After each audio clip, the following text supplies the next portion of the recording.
Hello everyone, welcome to Eklavya Snatak. और आज की इस वीडियो में हम सभी हिंदी भाषा और साहित्य का जो आपका सब्जेक्ट है यूनिट 4 है और टॉपिक है नागार्जुन और इनकी कविता है बादल को घिरते देखा है।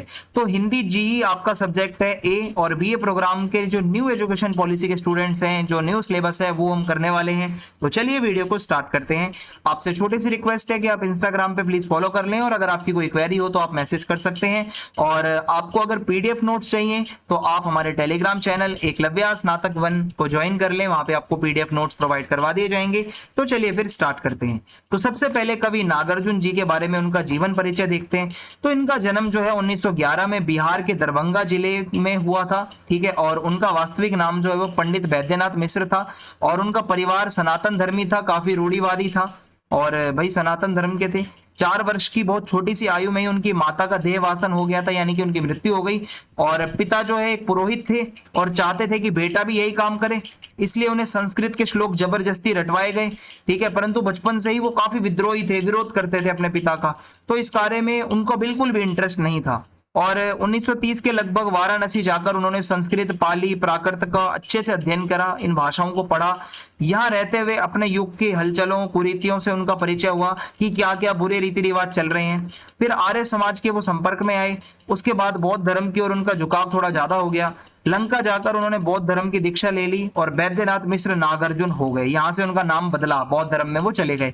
बाद में स्वामी सहजानंद सरस्वती के संपर्क में आए, कांटेक्ट में आकर वहां से वो किसान आंदोलन से जुड़ गए।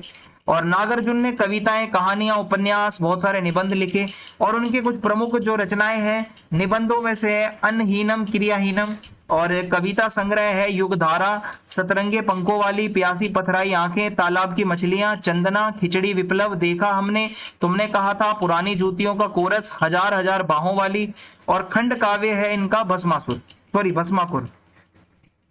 और मैथिली कविता संग्रह में इनका चित्रा, पत्रहीन, नग्न काज और गाज।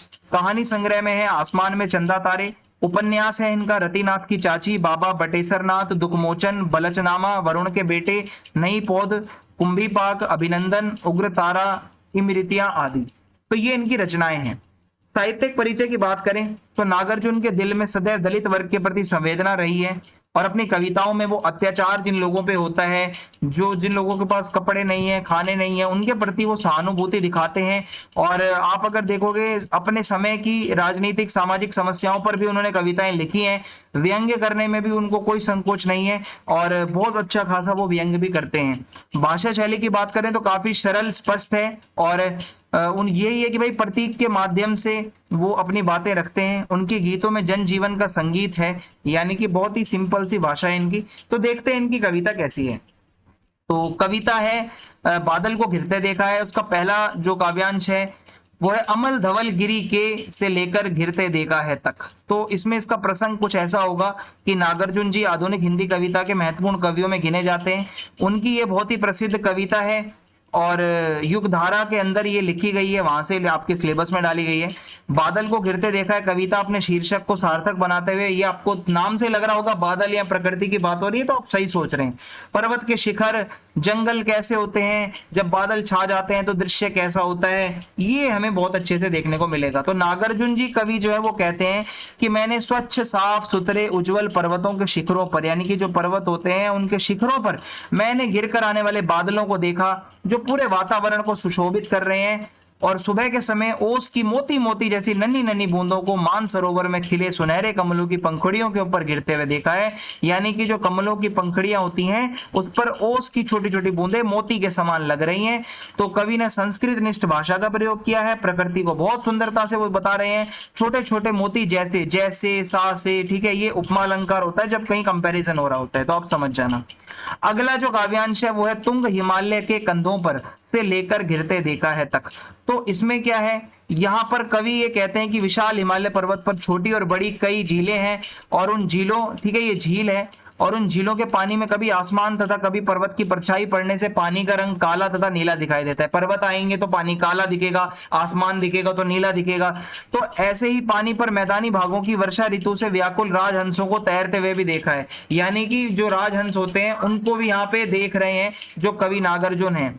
और अवश्य ही ये जो राजहंस हैं इन झीलों में कसैले और मीठे विष तंतु यानी कि मोतियों को खोज रहे हैं। जो हंस होते हैं वो मोती को ढूंढते हैं। और यहाँ कवि का अभिप्राय है, ठीक है, कि मैदानी इलाकों में जब वर्षा ऋतु आती है, जब पर्वत से नीचे के जो मैदानी इलाके हैं, तो उसकी उमस से परेशान होकर पक्षी उड़कर पहाड़ों में और झीलों की तरफ आ जाते हैं, और जिससे बादल की छाया में उनकी शोभा में और वृद्धि होती है। बादल ऊपर होते हैं, झीलें बहुत ज्यादा सुंदर होती हैं। तो संस्कृत निष्ठ भाषा है, तत्सम शब्दावली है। वर्षा ऋतु के दौरान कैसे पक्षी एक जगह से दूसरी जगह जाते हैं ये बताया जा रहा है। अगला काव्यांश है, ऋतु बसंत सुप्रभात था, यहां से लेकर घिरते देखा है। तो यहाँ पे बसंत ऋतु की सुहावनी सुबह का समय होता है। चारों ओर धीमी गति से हवा चल रही होती है। सुबह का सूरज अपने गोल्डन गोल्डन स्वर्णिम किरणें चारों ओर पर्वतों की चोटियों पर बिखार रहा होता है।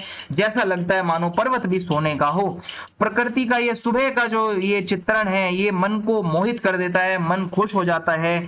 और ऐसे समय में चकवा चकवी जो होते हैं दो पक्षी, उनको अभिशाप होता है कि भाई वहां से वो एक दूसरे से बिछड़ कर रहते हैं और उनको रात भर बिछड़ कर रहना पड़ता है, और उनका रुदन भी सूर्य की पहली किरण के साथ बंद हो जाता है और वो वापस मिलते हैं। और ऐसे मनोरम दिल को छू जाने वाले वातावरण में सरोवर के जल की ऊपरी सतह पर हरी शैवाल के रूप में जो दरी बिछी हुई है, आपने देखा होगा, जो काई सी होती है, वो बहुत ज्यादा सुंदर लग रही है। और चकवा चकवी वहां पर आपस में मिलन कर रहे हैं, प्रेम से मिल रहे हैं, और ऐसे में बादल गिर रहे हैं। तो आपको सुन के ही इतना लग रहा होगा कि इतना नेचर की बातें चल रही हैं। तो संस्कृत निष्ठ भाषा है, प्रकृति का सुंदर यहाँ पे चित्रण किया गया है। दुर्गम बर्फानी घाटी में से लेकर घिरते देखा है। तो कवि का मानना है कि जो कस्तूरी मृग होता है, ठीक है, जिसकी नाभि में कस्तूरी होती है, तो कस्तूरी मृग पर्वतों की दुर्गम और बर्फीली घाटियों पर पाया जाता है। बर्फीली घाटियों की हजारों फुट ऊंचाइयों पर रहने वाला ये जो हिरण है कस्तूरी मृग, को अपनी नाभि से जब एक ऐसी खुशबू आती है, कस्तूरी की सुगंध आती है, तो वो उसे ढूंढने के लिए इधर उधर मचलता है, दौड़ता है, परंतु उसे पता नहीं है कि वो तो उसी के अंदर है कस्तूरी। वह चंचल हिरण निरंतर उस सुगंध को, खुशबू को, फ्रेग्रेंस को चारों तरफ ढूंढता है, पर उसे वो मिल ही नहीं पाती और वो खुद पर गुस्सा करता है। कहने का भाव यह है कि बहुत बारी मनुष्य अपने ही सौंदर्य और विशेषताओं को जानने से अनजान रह जाता है और वो दूसरी ओर बाहर मतलब लालच में भटकता है, और फिर उसको चिंता होती है, चिड़न होती है, कुंठा होती है। अपने अंदर छुपी कस्तूरी को पहचानो भाई, आप सभी के अंदर कुछ ना कुछ ऐसी चीजें हैं, आप भटको मत, आप थोड़ा खुद पे ध्यान दो, आपको सब मिलेगा।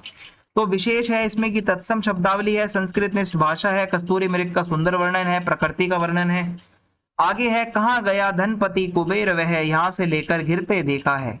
तो कवि कहते हैं कि कालिदास के मेघदूत की कथा को आधार यहाँ पर बनाते हुए यहाँ पे कवि कह रहे हैं कि मेघदूत में अलका नगरी के शासक, जो अलका नाम का शहर है, वहां पे जो शासक कुबेर हैं, उनके द्वारा अपने सेवक यक्ष को उसकी नव विवाहिता पत्नी से अलग कर निर्वासित होने का दंड दिया गया था। यानी कि भाई वो अपनी पत्नी को छोड़कर अलग रहे। कवि का मानना है कि कुबेर और उसकी अलका नगरी का आज के समय कोई पता नहीं है, भाई कौन जानता है। इसी तरह कालिदास ने आकाश में उड़ने वाले गंगा जल के समान निर्मल जल वाले जिस बादल को भाई निर्वासित यक्ष का दूत बनाया था, उसका भी कोई ठिकाना अब नहीं मिल पा रहा है। तो कौन जाने वो छाया रूपी कल्पित मेघ यहीं कहीं, यानी कि बादल को ही उन्होंने यहाँ पे समझ लिया है कि ये दूत है यक्ष का, तो ये कब यहाँ पे बरस पड़ेगा। यानी कि सब कालिदास की अपनी कल्पना ही रही होगी, ठीक है, ये सब कोई सबूत थोड़ी है कि कौन क्या था, तो उसका जिंदगी की वास्तविकता से तो कोई संबंध है नहीं। सच तो ये है कि मैंने भीषण सर्दी में भी आकाश को छूने वाले कैलाश पर्वत की चोटियों पर आंधी लाने वाली पवन और तूफानी बादलों को आपस में गरज गरज कर टकराते हुए देखा है। यानी कि कैलाश पर्वत के ऊपर भी गर्म भीषण सर्दी में बहुत तूफानी बादल आते हैं, गरज गरज कर टकराते हैं। विशेष ये है कि कालिदास के मेघदूत से यहाँ पे प्रभावित होकर ये लाइनें लिखी गई हैं। कवि ने बादल के लिए गंगा जल का शब्द यूज किया है, और कवि की भाषा संस्कृत निष्ठ है, तत्सम शब्दों का यूज किया गया है। शत शत निर्झर निर्झरणी कल से लेकर घिरते देखा है तक। तो कवि का मानना है कि सैकड़ों झरनों और नदियों की कलकल ध्वनि के बीच देवदार के इन जंगलों में लालिमा से युक्त यानी कि लाल लाल सफेद भोज पात्रों से छाकर बनाई गई कुटिया के अंदर रंग बिरंगे और सुगंधित फूलों से अपने केशों को सजाकर, शंख के समान सुडौल सुंदर गले में नीलमणियों की माला पहने, कानों में कुंडल लटकाए हुए, लाल रंग के कमल को अपनी चोटियों में गूंथ कर लगाए हुए, चांदी के बने हुए मड़ियों से जड़े हुए, प्यालों में एकदम बहुत सुंदर दिखने वाले जो है यहाँ पे लाल बाल कस्तूरी हिरण की नरम खाल अपने बीच बिछाकर तथा पालती मारकर बैठने वाले, शराब के नशे के कारण लाल आंखों वाले किन्नर और किन्नरियों को मैंने बांसुरी बजाते देखा है। तो यहाँ पर किन्नर और किन्नरी कैसे रहते हैं, उनकी वेशभूषा कैसी है, वो बताया जा रहा है। तो पर्वत की चोटियों पर जब बादल घिरते हैं तो हर स्थान पर प्रत्येक समय पर अलग अलग मनोरम दृश्य देखने को मिलते हैं, और ऐसे ही दृश्य कवि ने अपनी आंखों से देखे हैं और उस पल को कवि ने जिया है। विशेष में यह है कि भाई संस्कृत निष्ठ भाषा है, प्रकृति का अच्छा चित्रण है, किन्नर और किन्नरियां जो रहते हैं उनकी वेशभूषा को बताया गया है, तत्सम शब्दावली है। ठीक है, तो आज की कविता यहाँ खत्म होती है। आप अपना फीडबैक जरूर लिखें कमेंट में, और चैनल को सब्सक्राइब कर दें, ज्यादा से ज्यादा वीडियो को लाइक करें और वीडियो को शेयर कर दें। जय हिंद, जय भारत।